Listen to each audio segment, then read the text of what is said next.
เน้นย้ำหมู่ภิกษุสงฆ์นักบวชเฮาถิ่มออกมาแล้วหนีออกจากความผูกพันทางโลกมาแล้วแต่เฮามุ่งเน้นขยันเพียรพยายามในตนเองบ่ไกลเกินเอื้อมดอกบ่ต้องห่วงเกียรติยศศักดิ์ศรีบ่ต้องห่วงลาภสักการะบ่ต้องห่วงยศถาบรรดาศักดิ์คือบ่มีความหวังหรือปรารถนาว่าสิได้อันใดอันหนึ่งเป็นอันใดอันหนึ่งโดยทางโลกคือถิ่มให้เบิดบ่สนใจเกี่ยวกับยศถาบรรดาศักดิ์ชื่อเสียงบ่ให้มีเลยตลอดทุกองค์ก็มีความเพียรพยายามอยู่ในเฉพาะหลักธรรมหลักวินัยอันใดบ่เข้าใจเปิดอ่านเบิ่งในอริยวินัยหลักธรรมการปฏิบัติต่างๆศีลสมาธิปัญญาอยู่ในวิสุทธิมรรคนั้นอ่านให้เกิดความเข้าใจความคิดของเฮาสิวนหมุนอยู่เฉพาะสิ่งที่มันเป็นกุศลมันบ่ไปไสแน่นอนความคิดเฮามันบ่ออกไปในความอยากได้นั่นอยากได้นี่อยากเป็นนั่นอยากเป็นนี้นี่คือเริ่มเฮาศึกษาเฉพาะในหนังสือธรรมะเฮาเองต่อมาเมื่อได้รักดีแล้วยึดเอาวิธีใดวิธีหนึ่งที่เฮาพอใจที่เฮาต้องการหรือว่าที่เฮาเฮ็ดได้คือคนคว้าหาตนเองคนคว้าหาที่อยู่ของตนเองคือแนวปฏิบัติที่ตนเองพอใจนั่นแหละคนเฮาถ้าเกิดว่ามันพอใจแล้วมันก็มีความเพียรพยายามที่จะไปของมันเองนัตถิฉันทสะหานินี่ค้นหาในสิ่งที่ตัวเองพึงพอใจโดยธรรมโดยกุศลธรรมนัตถิธรรมเทศนายะหานิเลือกเฟ้นธรรมที่สมควรแก่ตนเองที่สามารถเฮ็ดได้มั่นใจนัตถิวิริยัสสะหานิมีความเพียรพยายามในตัวเองนัตถิวิปัสสนายะหานิความเพียรความพยายามมันสิมาพร้อมกันกับความจริงความรู้แจ้งเห็นจริงหมายถึงประสบการณ์ตัวเองที่เข้าไปฝึกหัดปฏิบัติแล้วรู้เห็นสมมุติว่าเฮาจับหลักอานาปานสติโดยการทรงฌานเจริญฌาน1 2 3 4เฮาก็เพียรพยายามมุ่งมั่นเฉพาะจุดเดียววิธีเดียวเฮ็ดอยู่สั่นมันก็เป็นนัตถิวิปัสสนายะหานิของมันแบบนี้นี่เองนั่นแหละเฮาสิเข้าใจนั้นตนเองจนเฮาสิค้นพบความจริงด้วยตนเองจังว่าบัดนี้มันเมื่อค้นพบความจริงแล้วมันก็จะเป็นนัตถิสมาธิทัสสะหานิจิตตั้งมั่นรู้อยู่เฉพาะสิ่งที่รู้ไม่หวั่นไหวจึงเรียกว่านัตถิสมาธิทัสสะหานิบ่หวั่นไหวบ่ไหลไปกับความเป็นอนิจจังความเป็นทุกข์ความเป็นอนัตตาบ่ไหลไปกับคำเยินโย่สรรเสริญบ่ไหลไปกับคำนินทาบ่นำคำสรรเสริญหรือนินทาเข้ามาคิดบ่สนใจกับเรื่องลาภสักการะแม้นสิได้หยังมาแกะกะแค่เหมาะสมแก่การใส่ก็ใส่บ่เหมาะสมแก่การใส่ก็สละออกไปเนี่ยเรียกว่าสมาธิมันตั้งมั่นจิตมันตั้งมั่นรู้อยู่เฉพาะว่าอันนี้ควรอันนี้ไม่ควรบ่หวั่นไหวกับคำสรรเสริญและนินทาบ่หวั่นไหวกับการได้มาซึ่งลาภสักการะหรือเสื่อมลาภบ่หวั่นไหวในคำว่าสุขและทุกข์เพราะจิตมันตั้งมั่นมันรู้บ่มีอีหยังมั่นคงบ่หวั่นไหวกับหลายๆอย่างบ่หวั่นไหวคือ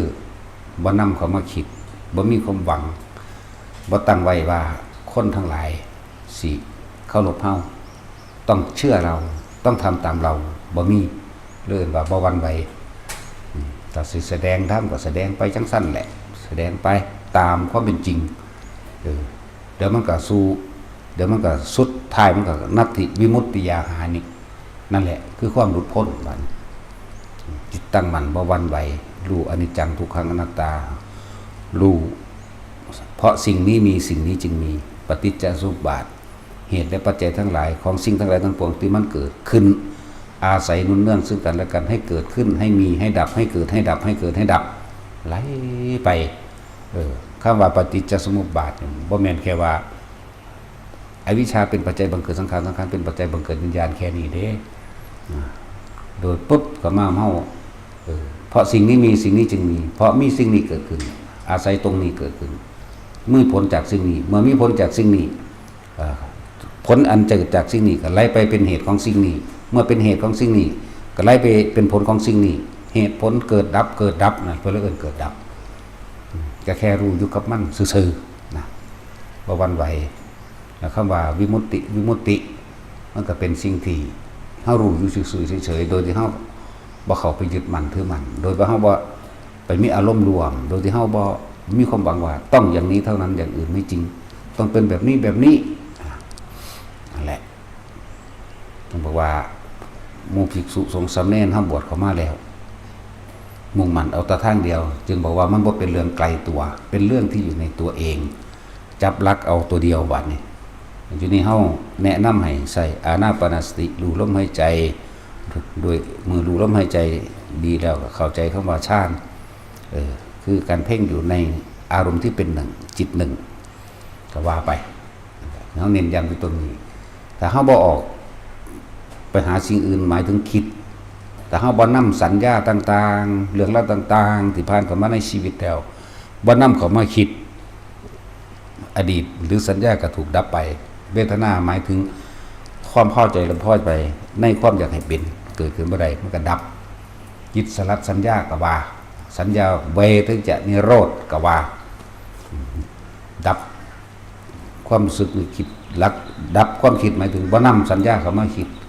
นะแต่การคิดก็มีเป็นธรรมดาแต่ว่าคิดแล้วก็บ่มีอารมณ์บ่มีเวทนาพอใจหรือพอใจอยู่ในสิ่งที่คิดการพบปะพูดคุยก็ต้องอาศัยการคิดแต่ว่าบ่ได้อยู่ในสิ่งที่คิดแค่บอกแค่แนะนำแนะแนวซึ่งกันและกันหรือปรึกษากันเฮ็ดจังซั่นบ่เฮาเฮ็ดจังซี่บ่เฮาแต่ว่าอารมณ์เกิดขึ้นบ่ได้เพราะว่าเฮาบ่ได้ตั้งจุดหมายถ้าบ่เป็นแบบนี้โมโหปึ้งปังเข้าก็บ่แม่นถ้าบ่ได้แบบนี้อารมณ์เกิดก็บ่แม่นได้หรือบ่ได้มันบ่ตรงมันบ่ถูกก็เฮ็ดไหมนี่นะอารมณ์เกิดบ่ได้เด้เฮ็ดไหม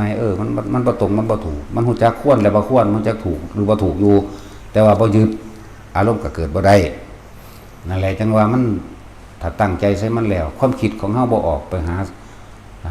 เรื่องเล่าเก่าๆในชีวิตที่ผ่านมามันบ่มีความคิดนึกปรุงแต่งใดอารมณ์เกิดบ่ได้มันก็ดับทันตัวดับความรู้สึกในความพอใจหรือบ่พอใจเพราะว่าบ่มีการคิดนี่อยู่ไปจังซี่แหละเครื่องอยู่ของเฮาเพิ่นก็ให้วิหารติเป็นหยังวิตกาวิจารณังอุปสมะอัจฉตังสัมปสาทนังเจตโสเอโกทิภาวังอวิตกังอวิจารังวิเวกชังปิติสุขังปตมังจานังอุปสัมปชาวิหารติเป็นผู้มีสติรู้อยู่ในการหายใจเข้าหายใจออกประคองเอาไว้เมื่อมีอาการปิติเกิดขึ้นนั่นแหละเป็นเครื่องอยู่อย่างหนึ่งของเธอวิตกหายไปวิจารหายไปมีแต่เฉพาะปิติเป็นสุขเอกตานั้นก็เป็นเครื่องอยู่ในฌานขั้นที่สองของเธอเนี่ยนั่นแหละสุขคัสสะหรือว่ามีความสุขอิ่มปลื้มจิตเป็นปราโมทย์เบิกบานอยู่ตลอดบ่มีความหวั่นไหวหลายๆอย่างมันก็เป็นเครื่องอยู่ของเธออย่างหนึ่งเนี่ยเป็นชั้นที่สามนั่นแหละเป็นผู้ละสุขเป็นผู้ละทุกข์ได้แล้วเป็นผู้มีสติรู้อยู่ในความเป็นอุเบกขาเป็นชั้นที่สี่จังสี่ก็อยู่จังสี่อ่ะ1 2 3 4 4 3 2 1เข้าไปเข้ามาออกไปออกมาส่งไว้นั่นนี่ไปก็ว่าไปนี่นึงเด้เครื่องอยู่ของหมู่ภิกษุเอาว่าเฮายินดีเฮาพอใจใน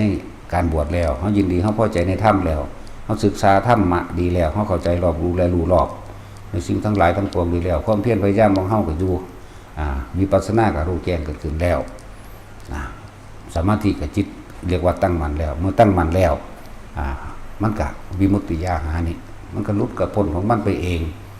หลุดพ้นเป็นจังไดคนที่บ่มีอารมณ์เกิดขึ้นได้นั่นน่ะหลุดพ้นจากอารมณ์หาอารมณ์บ่ได้อารมณ์บ่เกิดบ่ได้พบมันก็ดับนั่นแล้วจังว่าคนเฮาที่มันพบว่ามันดับอาสวะขยะหมายถึงว่า อารมณ์ความรู้สึกนึกคิดนี่ยังเข้าไปคล้องอยู่ในความอยากได้ดังใจมันเลยมีความพอใจและไม่พอใจนั่นแหละอาสวะขยะแต่เฮาอาศัยการฝึกรู้อยู่เฉพาะในตนเฮาลมหายใจมั่งอยู่อุณาโลมมั่งอยู่กับความปีตินี่มีมั่งบ่คิดออกนอกถ้ำบ่คิดออกนอกถ้ำนอกวินัยมันสิไปไสจะบอกว่านิพพานก็อยู่ในเฮานี่แหละเอิ้นแต่ว่านิพพานคือการบ่คิดนึกปรุงแต่งในความอยากได้เพิ่นเลยเอิ้นดับเย็นก็ว่าเป็นสิ่งว่างๆอยู่กับสิ่งที่มีเป็นสุญญตาหมายถึงขาดออกจากความยึดมั่นถือมั่นในรูปร่างตัวตนคำว่าสุญญตาสัญญามาจากคำว่าสัญญาตามาจากคำว่าอัตตาเอิ้นว่าสุญญตาขาดจากความยึดมั่นถือมั่นในรูปกับนามแห่งตนขาดออกจากขันธ์ห้าบ่มีความยึดมั่นถือมั่นอีกในขันธ์ห้ารูปเวทนาสัญญาสังขารวิญญาณเกิดบ่ใดบ่มีความบ่มีอารมณ์พอใจมันก็ดับมันสิก็ว่านี่คือความหมายของคำว่านิพพานนั่นแหละเป็นสุญญตาเป็นอนัตตาเป็นอีหยังที่บ่มีในความรู้สึกเฮาแหมนั่นแหละจังบอกว่าเครื่องวัดนั่นบ่มีผู้ใดวัดกันได้บ่แม่นประหลอดวัดไข่